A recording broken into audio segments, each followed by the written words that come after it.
What would you do if someone tried to tear your family apart over a lie? In the quiet suburb of Willow Creek, where neatly trimmed lawns and friendly waves define the neighborhood, a storm was brewing, one that would unravel trust, expose betrayal, and leave scars no one saw coming. My name is Lucas, and this is the story of how a single complaint about my dog spiraled into a battle that shook our lives to the core. It began on a crisp autumn morning, the kind where the air smells of fallen leaves and coffee lingers on your breath. My golden retriever, Max, was my constant companion, a gentle giant with soulful eyes and a bark that only erupted when something was amiss. He'd been with me through the darkest days when my wife, Emily, passed away 2 years ago, leaving me and our daughter, Sophie, to navigate a world that felt hollow without her. Max was our anchor, his warmth a reminder that love could still exist in broken places. Across the street lived Karen Mitchell, a woman whose reputation preceded her.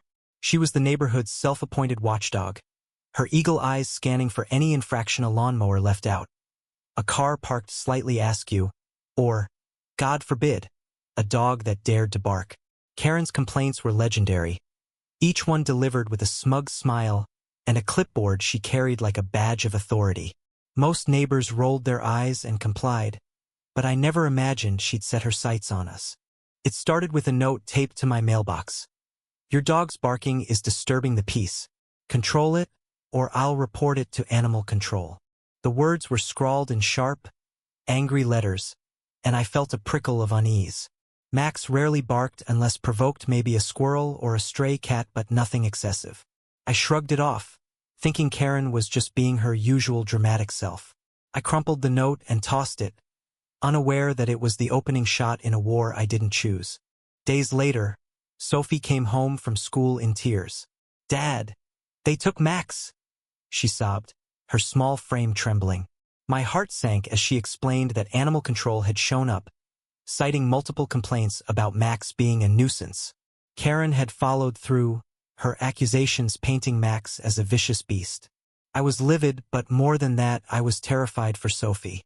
Max was her lifeline, the one who slept at her bedside when nightmares of her mother's absence haunted her. I promised her I'd get him back. The next morning, I marched to the animal control office, my anger barely contained. The officer, a tired-looking man named Greg, explained that Karen's complaints were detailed. Max had allegedly barked incessantly, lunged at her through the fence, and even threatened her safety. "She's got witnesses," Greg said, handing me a report.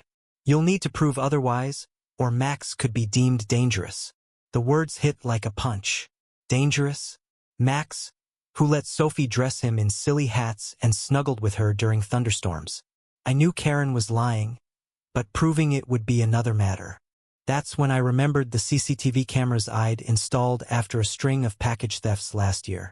They covered the front yard, the side gate, and part of the street exactly where Karen claimed Max had attacked her. I spent hours that night combing through the footage, my eyes burning from the screen's glare. What I found wasn't just proof, it was a revelation that turned my stomach. The footage showed Karen standing outside our fence on multiple occasions, deliberately provoking Max. She'd bang on the gate, throw sticks into our yard, and even whistle sharply to rile him up.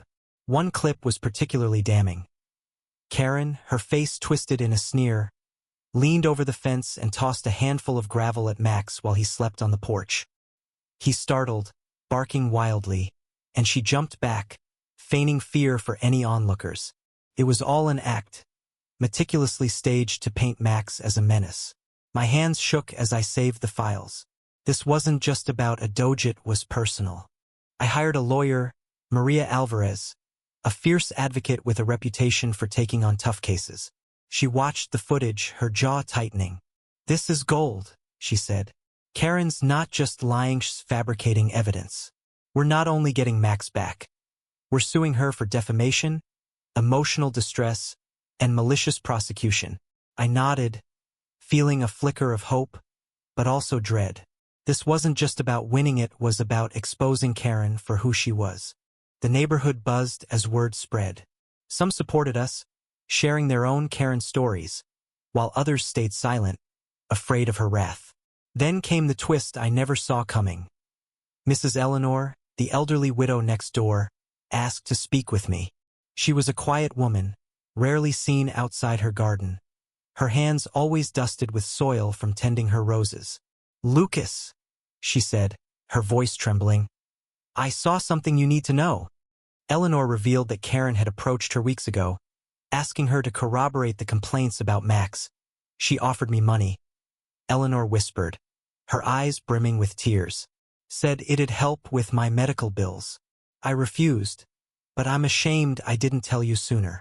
Her confession hit me hard not just because of Karen's bribery attempt, but because Eleanor, frail and struggling, had chosen integrity over desperation.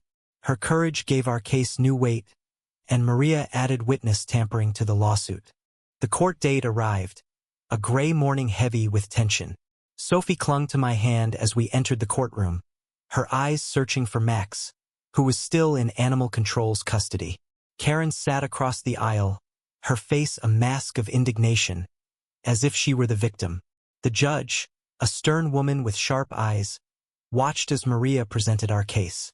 The CCTV footage played on a screen, each clip a dagger to Karen's lies. Gasps rippled through the courtroom as the gravel-throwing incident played, Karen's smug expression undeniable.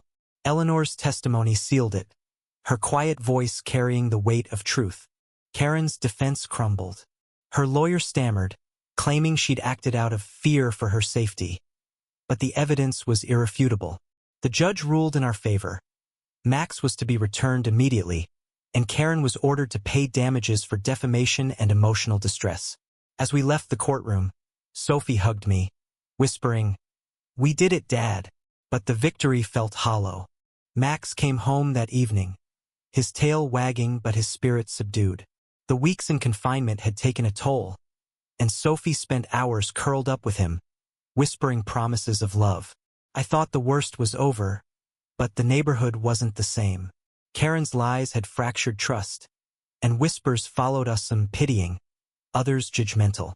I began to notice Max's health declining. He was lethargic, his appetite gone. The vet's diagnosis was a gut punch, stress-induced illness, likely from his time in custody. Despite treatment, Max's condition worsened. One night, as Sophie slept beside him, Max took his final breath. I found them in the morning, Sophie's arms wrapped around him, her face streaked with tears. She didn't speak for days, and I felt the weight of my failure not to Karen, but to my daughter. The lawsuit money meant nothing. It couldn't bring back the light in Sophie's eyes or the warmth of Max's presence. Karen's provocation had set off a chain reaction, and though we'd won in court, we'd lost something irreplaceable. I saw Karen one last time, moving boxes into a truck as she left Willow Creek, her reputation in tatters. Part of me wanted to confront her, to scream about the pain she'd caused. But as I watched her, alone and defeated, I felt only pity. Her need for control had cost her everything: her home, her neighbors' respect, and her own peace. Yet it was no comfort. Our home felt empty without Max's joyful barks, and Sophie's laughter was rarer now, replaced by a quiet grief that mirrored my own. The neighborhood moved on, but we carried the weight of that autumn forever. Eleanor's roses still bloomed, a reminder of her quiet strength, but they couldn't fill the void. I learned that justice doesn't always heal, and some losses cut too deep to mend. As I tucked Sophie in each night, I whispered the same promise. We'll keep going, for Max. But in my heart, I knew we'd never be whole again. ND.